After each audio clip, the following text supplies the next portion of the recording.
নিজে বনাই খোৱাতকৈ বেলেগৰ পৰা খুজি খালে বহুত টেষ্টি লাগে। আপোনালোকে চাগে ভাবি আছে আমি কলেজত আহি কৰ্দৈৰ চাটনি ক'ৰ পৰা পালোঁ।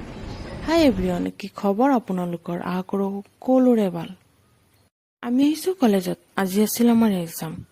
তাৰ ছিটটো পৰিল 16 নম্বৰ ৰুমত আৰু মোৰ পৰিল 6 নম্বৰ ৰুমত। ইয়াৰ পৰা দেখাই নাযায়। চ' আমি এক্সামটো দি ওলাই সকলোৰে এটা কথাই, এক্সাম বেয়া হৈছে। কমন ৰুমত আহি অলপ ৰেষ্ট কৰি খিৰিকী দি চালো যেন কৰ্দৈৰ চাটনি বনাই আছে। তাই কাগজ এখন লৈ খুজি লৈ আহিল। বহুত টেষ্টি লাগিল। এইবিলাক খাই ঘৰত যামগে বুলি ভাবি পানী খাবলৈ যাওঁতেই ছাৰক পালোঁ। ছাৰক অলপ হেল্প কৰি দি ছাৰে আমাক খাবলৈ দিছে। আমি খাই ঘৰত যোৱাৰ বাবে তাই ছাতিটো ওলাই ল'লে। তাক বাই বাই দি মই এইবিলাক খাই ঘৰত আহি গ'লোঁ।